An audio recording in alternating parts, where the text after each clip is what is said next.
Good morning. Well, thank you for that wonderful, thank you for the retreat. And I'm glad that some of you came after anyway.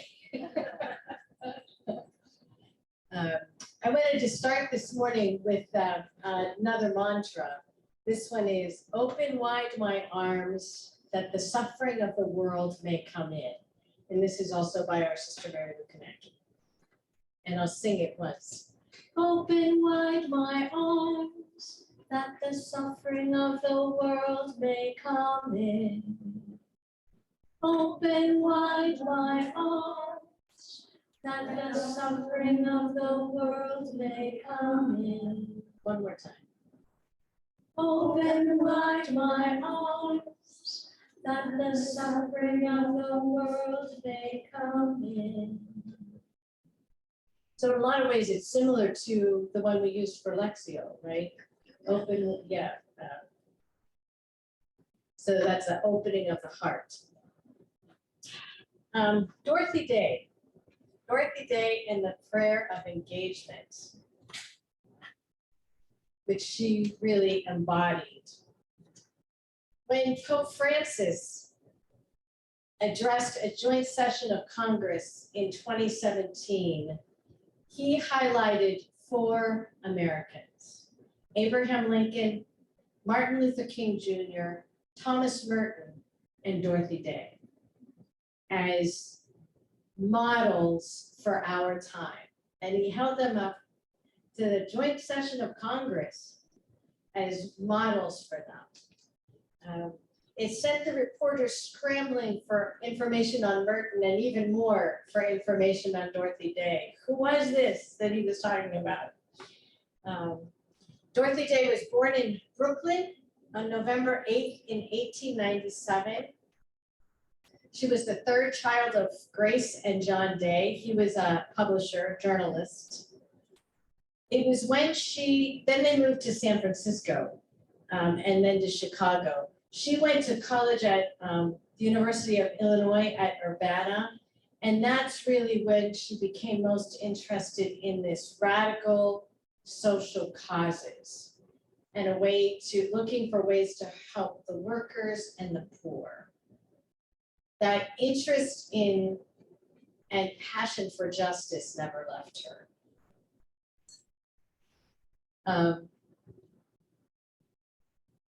She left the university, went to New York City, started working as a journalist on several newspapers, freelance writing, socialist newspapers.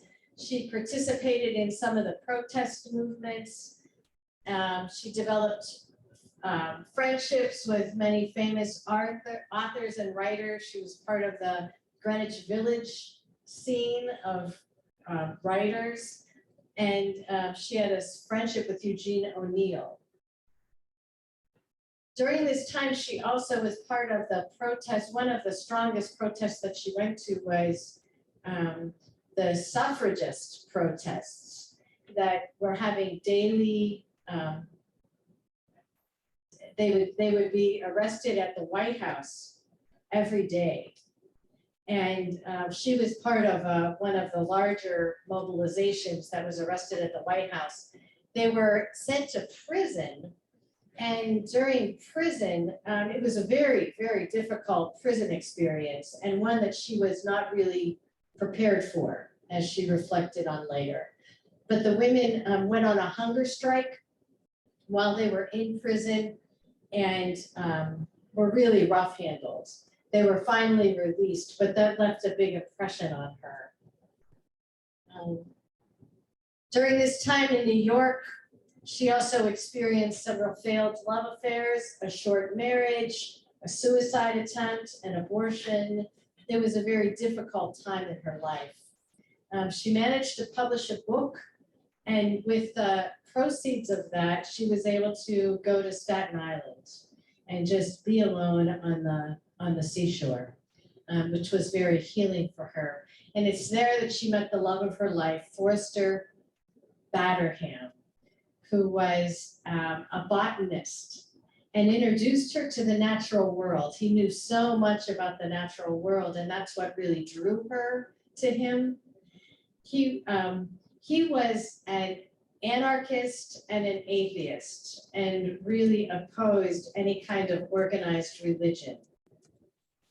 And yet for Dorothy, as she is falling in love with him and falling in love with the beauty of the natural world, she came to believe more and more in God through their relationship. So this did cause conflicts in their relationship. He didn't understand her absorption in the supernatural.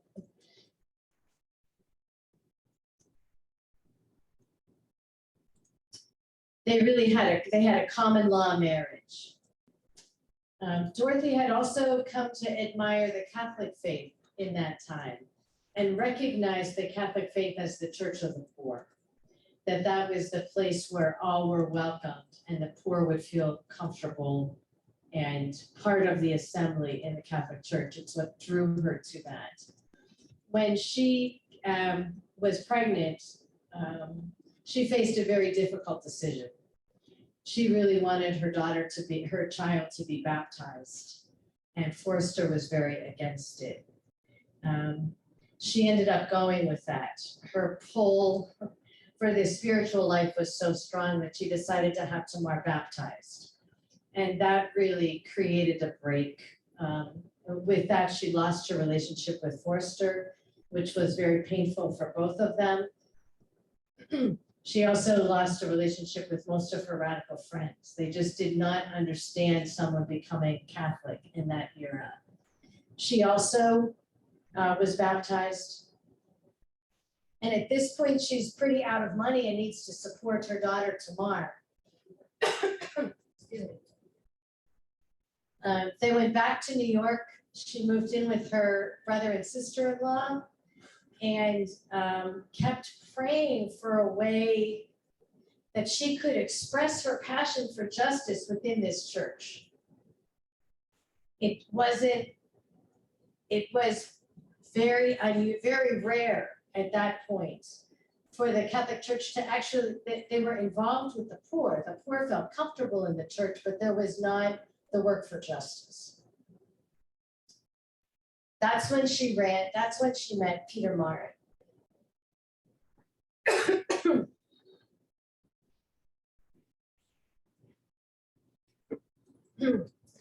He was a French immigrant and a former Christian brother who really understood and had a vision for a society constructed on gospel values.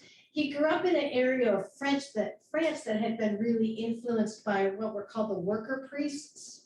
So there were the worker priests in France that went into the factories and saw the connection between struggle for justice and workers' rights. And he grew up in that area and was so steeped in that tradition. Together, Peter Marin and Dorothy Day started the Catholic Worker. And it started, their goal was to live the works of mercy. They published a newspaper. They had it available for the first time on May 1st, which was Workers' Day, and they sold it for a penny a copy at all of the workers at the union demonstrations that day, the union parades.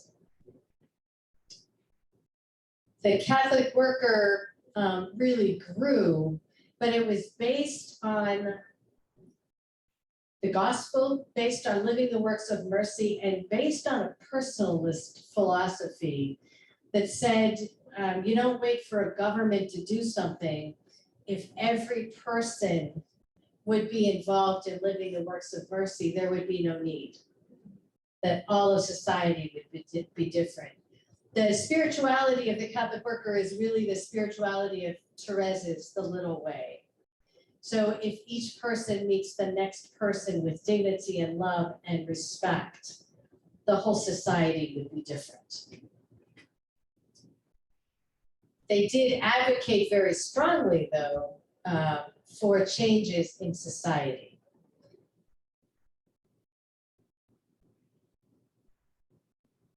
There's more on your handout, But just to mention that another of the really strong times for Dorothy was during the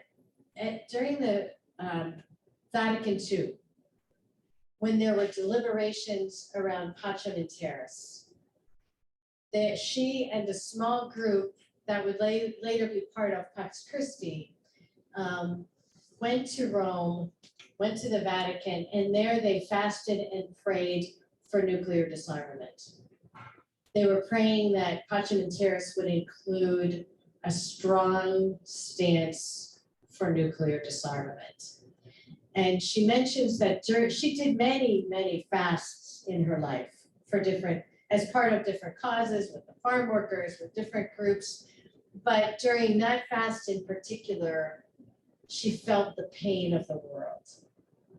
It was more an emotional pain, a physical pain. It was a very strong experience for her. In 1955, she became an oblate with St. Procopius Abbey in Lisle. She had always been drawn to the Russian writers and to some of the Orthodox practices, icons, for example, liturgy, the focus on liturgy, and St. Procopius, as well as in Lisle, as well as the Benedictine sisters in Lisle, were in the Orthodox tradition. So she felt very at home there, and she became an oblate there. Now, just to mention, this was at a time when Benedictine women's communities were not allowed to have oblates. So I don't know about your community, but in our community, the women that wanted to be associated with the community would have to get on a bus, go 4 hours to St. Vincent's in Latrobe, make their oblation there, and then come back to Erie and be connected, but they were always considered oblates of St. Vincent's. So it was not till after Vatican II, I think, that the women's communities were allowed to have oblates. And just to mention, there was an economic impact of that injustice as well as spiritual. But anyway, she was an oblate of St. Procopius in Lisle, and she died at Mary House in New York City on November 29th in 1980. And her cause for canonization has begun. And it's a group of Benedictine oblates that are spearheading her cause for canonization. I wanted to dive, you have this handout, or it's up here if you want to grab it. But I wanted to look at a couple of the quotes and explain a little bit more about her life. That first quote, "We have all known the long loneliness, and we have found that the answer is community." When she was leaving Forester, that was a time that she felt very alone. And that continued, those times of loneliness were something that she struggled with. The community that happened around the Catholic worker came together around the mission. People would just read the paper and say, "I hear what you're saying about feeding the poor. I want to help you feed the poor." So then they're opening a soup kitchen, and then people were coming to stay. The community was very important to her. But just to note about her relationship with Forster, she always continued a communication with him. And and Forster also continued a relationship with Tamar, with their daughter. Later in life, in fact, Forster begged her to come and help him care for his common law wife who was dying of cancer. And so he just said he couldn't handle death, he couldn't handle sickness, he couldn't take care of her, and he wanted her to be cared for. So he begged Dorothy to come. So Dorothy came and cared for her, and I think baptized her on her deathbed. But they had a beautiful relationship and a lot of tenderness there. The other really difficult thing for Dorothy was having her daughter Tamar go to boarding school. That was a difficult decision. She felt that it was the right decision. The Catholic worker was chaotic. She wanted to make sure that she could keep her safe and give her space of her own. But it was very difficult for both of them to be separated.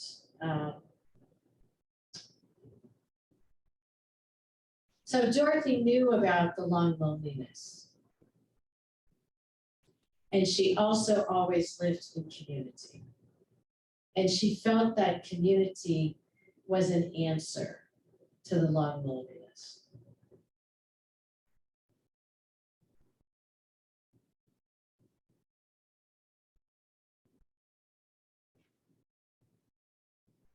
The next quote, the greatest challenge of the day is how to bring about a revolution of the heart, a revolution which has to start with each one of us.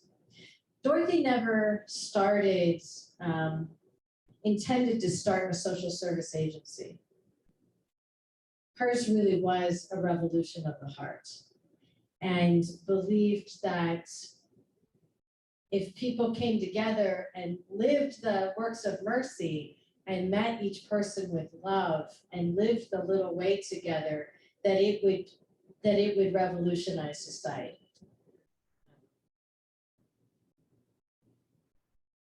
That was the answer. A few quotes down, she says, knitting is very conducive to thought. It is nice to knit a while, put down the needles, write a while, then take up the sock again. Doesn't that sound like the desert monastics and how they did Lectio? So that was part of her prayer practice and her writing practice. The next one, love casts out fear, but we have to get over the fear in order to get close enough to love them. So sometimes that can be a big divide, right? She was living right in the Bowery, in the worst part of New York. That's where she was ministering.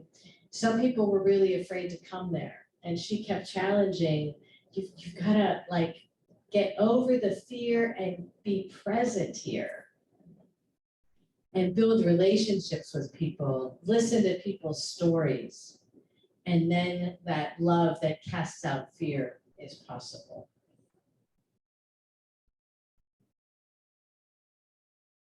The next quote, we cannot build up the idea of the apostolate of the laity without the foundation of liturgy.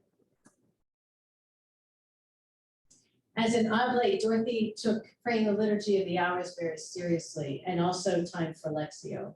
So she always had time in her day for private prayer. And as much as they could, they prayed the liturgy of the hours in community, morning prayer and evening prayer, as part of the Catholic worker group. And she prayed them when she was alone, when she was away from the community. She really believed that liturgy and Lectio were the foundation for the ministry and the foundation for the Catholic worker. She was praying the Psalms as she was living the Psalms. So how about the Psalms we prayed this morning? You know, the Psalms, the Friday morning Psalms are always from the depth. You're giving voice to people really mired in the muck with no escape, just praying that that the darkness does not envelop us forever. It helped her to pray the Psalms. It helped her to give voice, give expression to the desperation around her. And also in the midst of that, to sing praise, to speak and articulate the trust in God. And she was a strong, it's very interesting, her relationship with the church, but she had a strong sense of the apostolate of the laity. Really believed in that. Skip down to the story about one day a woman came in and donated a diamond ring to the worker. That afternoon, Dorothy gave the diamond ring to an old woman who lived alone and often came for meals. Others said that ring would have paid her rent for the better part of a year. Dorothy replied that the woman had her dignity. She could sell it if she liked and spend the money for rent or a trip to the Bahamas, or keep the ring to admire. And this quote, "Do you suppose God created diamonds only for the rich?" So she had that largesse, that generosity, that overflowing generosity, and giving the poor dignity, letting the woman admire a diamond ring and do what she wants with it. And then the last one, "I believe in the end the world will be saved by beauty." That's a quote by Dostoevsky, who she loved, and she often repeated it. Dorothy's journals that were published after her death were titled "The Duty of Delight." The Duty of Delight. So she really believed in the concept of joy and delight, and that they were important in the spiritual life, they were important in community, they were important in our personal lives. Hers was a deep joy and not easily come by. Delight and joy do not come because we have good things. They're a choice, a decision, something that we work for in the midst of pain. So being in the midst of pain and celebrating life and community. Holding both of those together. She intentionally put beauty in her life and in the life of others. Every Saturday, she found a spot to listen to her radio and listen to the opera. She loved opera, and every Saturday the Metropolitan Opera was on the radio, and nothing took her away from that hour when she was in town. So she would carve out space. She knew what nourished her soul and what she needed. There was also, the Catholic worker had the farm, and the farm was for growing food, but it was also a way for people, for the community members and for the poor to get away from the heat and the noise and the difficulty of living in the city. She also cherished her times when she went out to Staten Island, and she continued that through her life.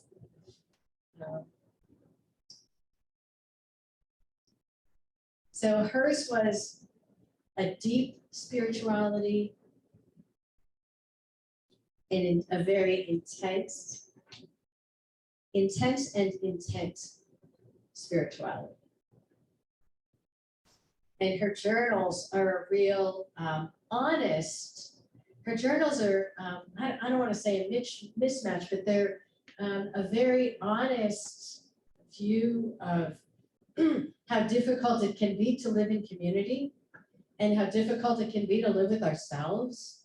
And in community is when we know what drives us crazy, and then it drives us crazy that it drives us crazy. And she really struggled with all of that, and yet really believed in what she was doing, really believed in the gospel, and believed in finding those times of joy to sustain and nourish and offering those to others. So I really want to just close with that psalm that we started with on Sunday evening. And for those online, we can send you this. We had a handout as part of the beginning on Sunday. That was Psalm 4 that speaks of, that is a reminder of the glory within all of us. And this again would be a psalm that Dorothy would have loved, the Compline Psalms. I think they did pray Compline. And this is a translation by one of our sisters, Jacqueline Sanchez-Small, who knows Hebrew. And so she's been, for her Lexio, she spends a long time with each psalm and does a translation. So this is one of the ones that she has done. My God, answer me when I cry for justice. Let me grow larger than my troubles. Bless me and listen to my prayers. Human children, how long will we disgrace ourselves, forgetting the glory within us? How long will we love empty vessels and chase after hollow lies? Remember, our Maker hears our every cry and has claimed us, made us for love and mercy, and formed us to live in God. Let this wonder shake you and do not turn from it. As you lie in your bed, tell your heart, God is near, and rest, listening to the stillness. Trusting in God, let us make every deed a prayer, for the world is desperate to see goodness.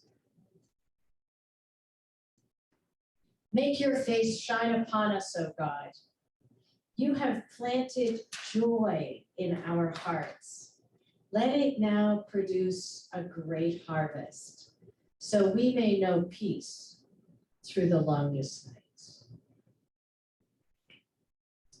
And so may all of these women remind us that we are formed to live in God, that we have joy planted in our hearts by God, that there is glory within us, that there's nothing we can do to change, nothing we can do to mess that up. And we'll close then with that mantra of Sister Mary Lou's, open wide my arms, that the suffering of the world may come in. We'll sing it twice. Open wide my arms, that the suffering of the world may come in. Open wide my arms, that the suffering of the world may come in.